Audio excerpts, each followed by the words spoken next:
Vampires don't love, not truly.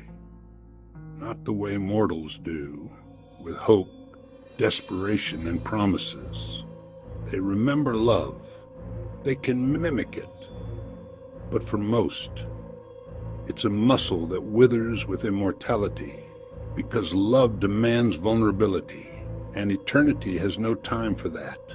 But him, he loved once, not centuries ago, not in myth, but real, raw, so deep it left scars in his mind and in hers. Her name was Amaris. The name meant promised by the moon. She was a healer in a time when medicine was whispered and feared. People came to her to cure their bodies, but he came to her to cure the silence inside him. She saw through him immediately, not as a monster, not as a myth, but as a man trying not to become either. She didn't beg for immortality. She didn't worship his power. She loved him for the parts of him that were still human.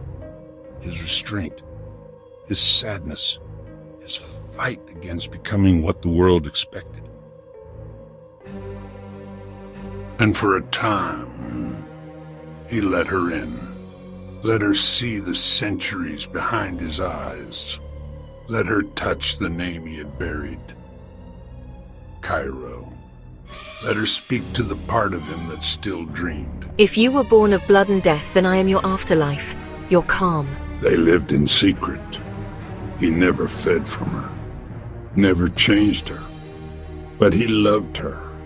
And that was the beginning of his greatest mistake, because Amaris wasn't what she appeared to be. She had power too, not the sharp kind, the ancient kind.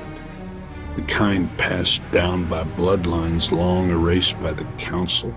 She didn't want to be immortal. She wanted something deeper, to control the source. She never loved Cairo. She studied him, learned his patterns, his rituals, his sacred blood rites.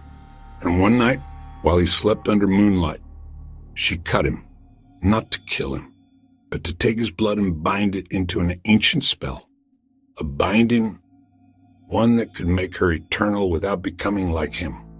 She wanted the power, not the price.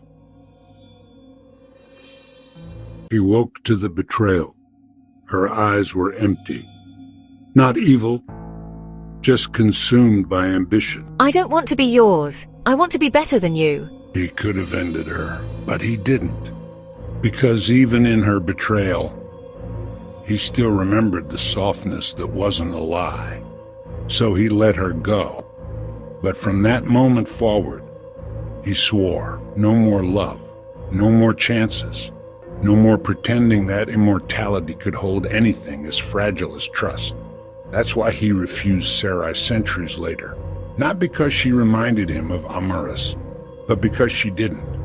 And that terrified him more. Because she didn't. And that terrified him more. Because love, when it returns after centuries of silence, doesn't come quietly. It erupts.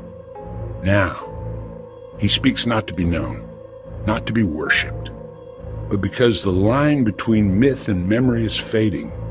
And if Amaris is still out there, if she ever unlocks what she tried to steal from him, the world won't fall to vampires.